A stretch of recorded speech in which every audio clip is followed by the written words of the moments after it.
And I'm telling you now, from the bottom of my heart, if you leave this damn field, son, within 3 years, I'm gonna have to come see you. Either in the grave or in fucking jail. Because that's where you're headed. Because you don't want no fucking discipline. I'm telling you now, son, if you walk out from this field in 3 years, I'm gonna see you somewhere else.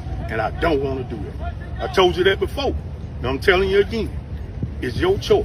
Or you can stick this shit out and be a man about what you do, or you can be a fucking coward and put this shit on and leave. And I understand you ain't never been a part of a team. But nigga, I'm rooting for you.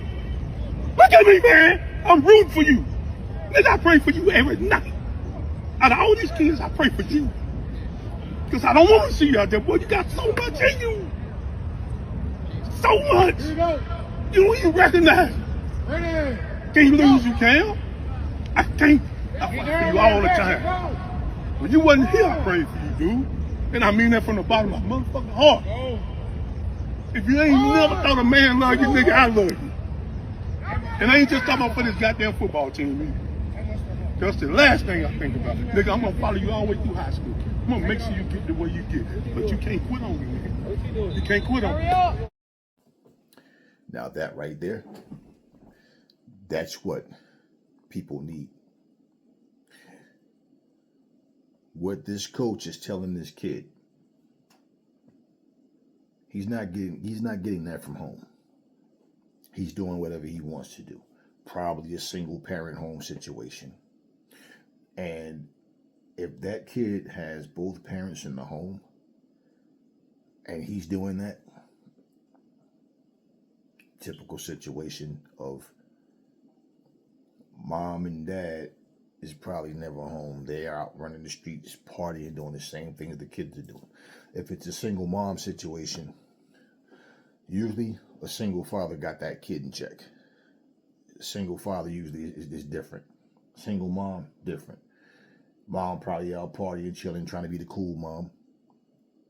And if she is telling him to do things differently, he's not listening. But that's what he needs to hear. He's not going to get that from his homies. His homies are going to be the ones trying to put the peer pressure on him. Nigga, you scared. Come on, nigga, you acting like a little bitch, nigga. And he out there running around trying to, be something he's not. I don't know his status. I don't know if he stayed. I don't know if this man's words had a lasting effect on him. I don't know. But that's what he needs. Now, you can pray and pray all you want. I'm telling you, listen, I grew up all my life with family. My family, all they did was pray, and that shit never works. And my father was the most churchiest, and my aunts and just different people that, man, please. My mom as well.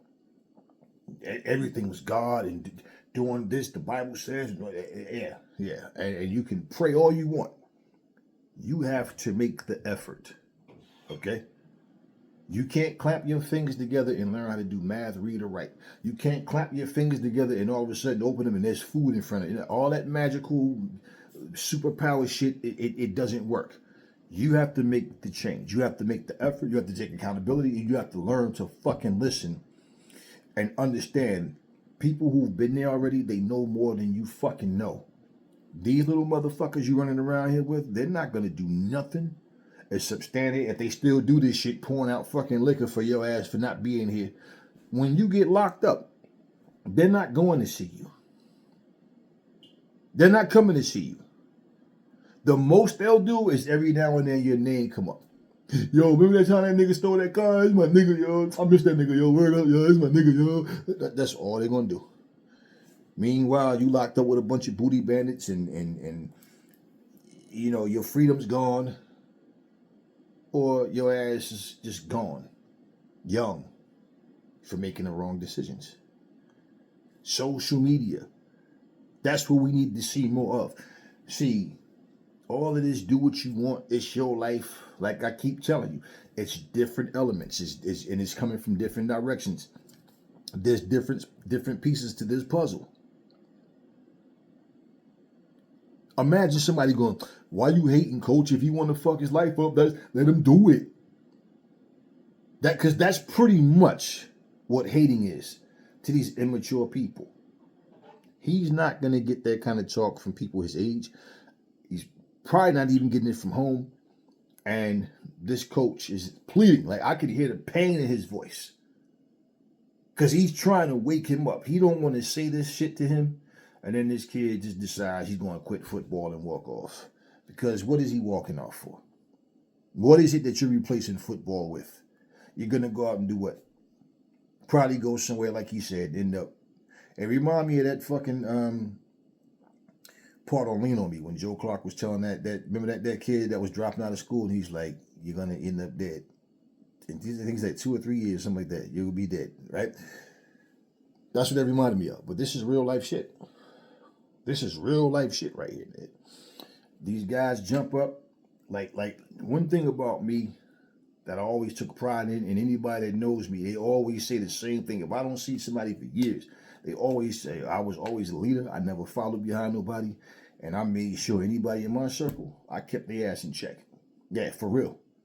Because you're not going to go do some shit and bring some bullshit back to me and my family that we have nothing to do with. You know, people go places, right? You go to the arcades, you go to the parks, different places you go. And you're going to go there and fuck up. The places that we hang out on top of that, you're going to go fuck up there and make a problem. Now, something goes down, nobody's allowed, the cops involved, and we can't do all, we beef with people for nothing. Over stupid shit. So my whole thing was I outgrew just hanging out doing nothing. I outgrew that shit at a young age. So me working, making money, chilling, and just, hey, I'm able to go out, do whatever. I can date, I can do what I'm good. Left home at a young age in the whole shit. So when that happens, and the people around me still doing the same shit, and then all of a sudden you realize you haven't seen this guy, that guy, that, yo, you heard what happened to such and such? Yo, somebody smoked him. And that's just the way it goes. None of these people have it in them to correct the people that they're around. I tell kids that, man. You see a kid walking across, hey, come here. That's your little brother, right? Hold his hand. Walk with your little brother. What are you doing, man? That's your little brother. Look out. Hey, that's your little sister. Hold her hand and walk across the street with her. And I'm like, where's the fucking parenting? You got a 4 or 5-year-old kid, and you leaving that kid in the custody of an 8 or 9-year-old while you in the house fucking somebody else's husband or doing whatever with your new boyfriend and smoking. And you depend on that. Motherfucker, we got bears out here and everything. I mean, like, come on. You go to Walmart, you see all these, have you seen me? Missing children and shit. But, and that's always my question. Where the fuck is the parenting? How the fuck you going to leave a child in charge of another child out in the street? They walking across the street. Hey, yo, you're playing around. And a little kid behind him just don't. Man, hold his hand and take him in the house. What are you doing? You don't leave your little. Why the parents are not there to teach this shit?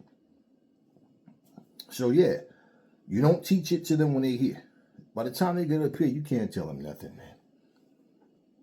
The last thing you end up telling people like that is, I love you and I miss you, while you standing over their dead body in that coffin.